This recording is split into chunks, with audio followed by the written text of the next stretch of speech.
Assalamualaikum warahmatullahi wabarakatuh. Perkenalkan, nama saya Rahma Zulia Putri dengan NPM 24782027. Di sini saya akan membuat video lab 4.2.3 tentang Design a Prototype of an AI Application. Jadi di sini kita bakal mendesain prototype dari AI application. Bisa kita lihat di sini ada tujuannya. Pada bagian pertama itu kita bakal mempertimbangkan IoT application dengan AI atau machine learning teknologi. Lalu pada bagian 2 kita bakal mendesain komponen yang diperlukan untuk IoT application dengan AI atau machine learning teknologi. Lalu yang ketiga, kita bakal mendescribe proses dan operasi untuk aplikasi IoT dengan flowchart. Bisa kita lihat di sini terdapat skenario atau background-nya. Jadi, seiring dengan semakin populernya perangkat IoT dan jaringan IoT, teknologi untuk perangkat IoT juga itu semakin berkembang pesat. Perangkat IoT tidak lagi terbatas pada sensor dan juga aktuator. Perangkat IoT mungkin memiliki kemampuan untuk berpikir dan bertindak sesuai dengan perubahan lingkungan, berkat pengembangan kecerdasan buatan atau AI dan machine learning atau ML. Langsung saja kita masuk pada instruksi yang pertama.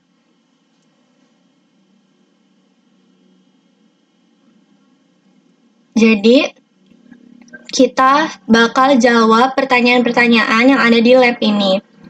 Yang pertama, kita bakal jawab pertanyaan ini. Jadi, pertanyaan ini itu meminta kita untuk membayangkan sebuah smart home thermostat atau pengatur suhu otomatis di rumah yang sudah dilengkapi oleh teknologi AI dan juga machine learning. Lalu alat ini itu tidak hanya mengukur suhu, tapi juga bisa mengimprove dirinya sendiri, membuat keputusan dan bertindak berdasarkan kondisi lingkungan di sekitarnya. Contohnya, ketika suhu naik, alat ini tuh bisa otomatis menyalakan AC. Dan setelah beberapa waktu, alat ini juga itu bisa mempelajari kebiasaan pengguna. Misalnya, pengguna ini suka dingin saat malam. Lalu menyesuaikan pengaturan tersebut tanpa perlu diberikan perintah lagi. Kita bakal jawab soal ini. Jadi pada pertanyaan yang pertama ini kita bakal mengelis daftar fungsi dan juga daftar fitur yang kita inginkan pada smart home thermostat ini. Fitur dan fungsi yang diinginkan dari smart home thermostat ini adalah yang pertama untuk belajar kebiasaan pengguna secara otomatis, yang dimana nanti termostat bisa mempelajari kapan saja biasanya pengguna mengatur suhu dingin atau hangat, lalu menyesuaikannya dengan otomatis. Yang kedua, mendeteksi keberadaan orang di ruangan. Jika ruangannya kosong, alat bisa menghemat energi dengan mematikan AC atau pemanasnya. Lalu fitur yang ketiga dari smart home thermostat ini itu dapat dikontrol dari jarak jauh. Artinya nanti alat ini tuh bisa dikendalikan lewat aplikasi di smartphone bahkan saat pengguna sedang tidak ada di rumah. Lalu berikutnya menyesuaikan suhu berdasarkan cuaca luar. Dengan koneksi internet, alat ini bisa mengetahui cuaca luar dan mengatur suhu di dalam ruangan agar tetap nyaman. Berikutnya, kita bakal jawab pertanyaan yang ini. List the factors that may influence the perception of temperature. Jadi, faktor-faktor yang dapat mengaruhi persepsi manusia terhadap suhu, yang pertama itu adalah kelembaban udara. Udara yang lembab itu biasanya terasa lebih panas, sedangkan udara kering itu biasanya terasa lebih sejuk. Lalu, Yang kedua ada aliran udara atau angin. Jika ada kipas atau ventilasi, biasanya udara itu lebih terasa sejuk meskipun suhunya tidak berubah. Lalu, berdasarkan pakaian yang dikenakan, orang yang mengenakan pakaian tebal itu cenderung merasa lebih hangat dibandingkan dengan orang yang berpakaian tipis. Lalu berikutnya aktivitas fisik. Saat seseorang bergerak atau berolahraga, tubuhnya menjadi lebih panas sehingga suhu ruang itu terasa lebih tinggi. Lalu ada faktor jumlah orang di dalam ruangan. Jika banyak orang dalam satu ruangan, itu biasanya meningkatkan suhu dan membuat ruangan terasa lebih panas. Lalu yang berikutnya, cahaya matahari secara langsung. Sinar matahari yang masuk ke ruangan, misalnya lewat jendela atau pintu dan lainnya, itu bisa membuat ruangan terasa lebih hangat. Lalu, suhu pada malam hari itu mungkin terasa lebih dingin meski angka suhunya sama seperti siang hari. Begitu juga antara musim panas dan juga musim hujan. Yang faktor terakhir, itu ada kondisi kesehatan atau usia. Anak-anak, lansia, atau orang yang sakit itu mungkin lebih sensitif terhadap suhu tertentu. Berikutnya, kita bakal jawab pertanyaan yang ini. List the ways the smart device can get information about those factor. Sebutkan cara-cara smart device itu dapat memperoleh informasi tentang faktor-faktor tersebut. Biasanya, smart device itu memperoleh informasi tentang faktor-faktor tersebut itu lewat jam internal, waktu atau tanggal. Lalu bisa juga dari termostat dan sensor kelembapan. Lalu bisa juga dari perintah dari manusia. Dan juga ada bisa dari akses jaringan untuk perkiraan cuaca. Kita lanjut pada part 2. Jadi di part 2 ini kita bakal mengeksplor dan juga mendesain fungsi komponen utama yang diperlukan untuk smart thermostat. Kita langsung jawab pertanyaan yang pertama. What are the key components for a smart thermostat or controller?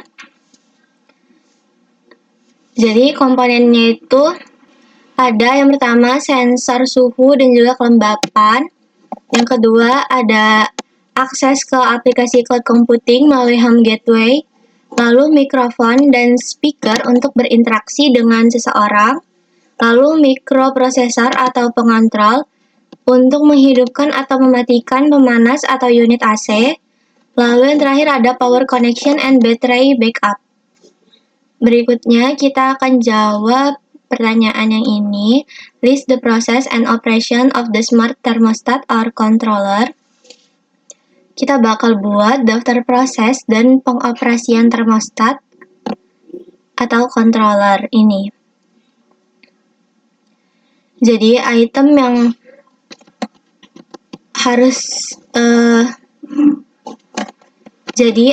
yang tercakup itu ada cloud computing yang memiliki model untuk suhu ruangan normal yang diperoleh melalui analisis data dan kumpulan sampel yang besar. Lalu, nanti awalnya perangkat akan menyesuaikan suhu ruangan yang sesuai dengan model yang ada di wilayah dan data historis dari lingkungan sekitar. Berikutnya, faktor awal dapat mencakup waktu dan suhu ruangan saat ini. Lalu, suhu ruangan itu dapat disesuaikan jika perintah diterima dari seseorang. Lalu yang terakhir nanti, datanya dikirim ke aplikasi cloud computing untuk menyempurnakan modelnya secara konstan. Lalu kita lanjut ke part yang ketiga, describe the process and operation for the IoT application with a flowchart. Jadi kita bakal menjelaskan proses dan operasional aplikasi IoT dengan flowchart. Di sini kita diperintahkan untuk using a flowchart, describe how data is collected, communicated to the AI or machine learning application in the cloud computing and processed. Jadi di sini kita tuh diperintahkan untuk menggunakan flowchart Di sini saya telah membuat flowchart-nya. Jadi flowchart-nya itu ada seperti ini. Yang pertama, kita akan mulai, lalu nanti sensor akan mengambil data. Termostat ini akan mengumpulkan data suhu, kelembapan, dan gerakan dari lingkungan sekitar menggunakan sensor. Lalu berikutnya, microcontroller akan menerima data dari sensor dan mempersiapkannya untuk dikirim ke cloud. Contoh microcontrollernya itu ada ESP32 atau Raspberry Pi. Berikutnya, data dikirim ke cloud melalui koneksi Wi-Fi atau Bluetooth. Microcontroller ini mengirim data secara real-time melalui internet ke server cloud tempat AI atau ML dijalankan. Lalu, berikutnya nanti cloud server itu bakal menerima dan menyimpan data. Datanya disimpan untuk dianalisis dan digunakan dalam proses machine learning. Berikutnya, model AI dan machine learning akan memproses data. Jadi, sistem AI itu bakal menganalisis data, mempelajari pola, dan membuat keputusan seperti kapan AC dinyalakan atau dimatikan. Lalu nanti keputusannya itu bakal dikirim balik ke microcontroller dengan hasil dari analisis AI dikirim ke perangkat lokal. Lalu berikutnya kita bakal menggunakan flowchart lagi untuk mengilustrasikan operasi umum termostat atau controller. Di sini saya juga telah membuat flowchart-nya. Jadi, alur flowchart-nya yang pertama kita start, proses dimulai, lalu kita input read temperature and humidity. Jadi sistem bakal membaca data dari sensor suhu dan juga kelembapan. Lalu yang berikutnya, get user preference or AI settings. Sistem nanti itu bakal mengambil preferensi pengguna, misalnya suhu ideal yang diinginkan, atau menggunakan pengaturan dari AI itu sendiri. Lalu di sini ada decision. Jadi kita bakal cek apakah temperaturnya itu oke atau tidak. Nanti sistem bakal mengecek apakah suhu yang terbaca sesuai dengan preferensi atau setting. Di sini ada dua cabang keputusan, yaitu yes dan juga no. Jadi untuk yes, dia bakal tetap memonitoring, lalu jika temperaturnya tidak oke, dia bakal menentukan apakah suhunya itu terlalu panas atau terlalu dingin. Jika terlalu panas, dia bakal menghidupkan AC untuk menurunkan suhu. Lalu jika dingin, dia akan menyalakan pemanas untuk meningkatkan suhu. Dan setelah tindakan diambil, proses akan berakhir. Lalu kita berikutnya, reflection. Kita bakal coba jawab yang ini. Jadi, komponen mana yang menjadi brain atau menjadi otak untuk belajar dan menyesuaikan secara otomatis? Jadi, komponen yang menyediakan brain power atau kekuatan berpikir adalah model AI dan juga machine learning yang berjalan di cold server atau edge device. Model ini itu nanti menganalisis data historis dan pola kebiasaan pengguna untuk belajar atau mengimprove, membuat prediksi, dan secara otomatis menyesuaikan suhu sesuai dengan kebutuhan. Lalu yang kedua, can you think of other IoT device that will learn over time and improve their operation? Bisakah kamu menyebutkan perangkat IoT lain yang bisa diimprove seiring waktu dan meningkatkan operasinya? Jawabannya tuh tentunya bisa. beberapa contoh perangkat IoT yang dapat diimprove atau dapat belajar dan menjadi lebih pintar seiring berjalannya waktu. Yang pertama itu ada robot vacuum cleaner atau robot untuk penyedot debu. Jadi nanti robot ini tuh bakal belajar tata letak rumah dan pola debu sehingga bisa membersihkan lebih efisien secara otomatis. Lalu ada juga smart lighting system atau kayak smart lamp gitu. Nanti perangkat ini tuh bisa belajar kapan dan di mana pengguna menyalakan lampu, lalu menyalakan otomatis berdasarkan kebiasaan atau deteksi gerakan. Lalu ada juga smart refrigerator atau kulkas pintar, itu nanti bakal mendeteksi makanan yang sering dikonsumsi oleh pengguna, lalu bisa juga memberikan notifikasi jika stoknya habis, bahkan menyarankan daftar belanja. Jadi kita di sini sudah menjawab semua pertanyaan yang ada di lab ini. Jadi melalui lab ini kita tuh bisa mempelajari bagaimana menggabungkan IoT dengan AI dan juga machine learning untuk menciptakan smart device seperti smart thermostat.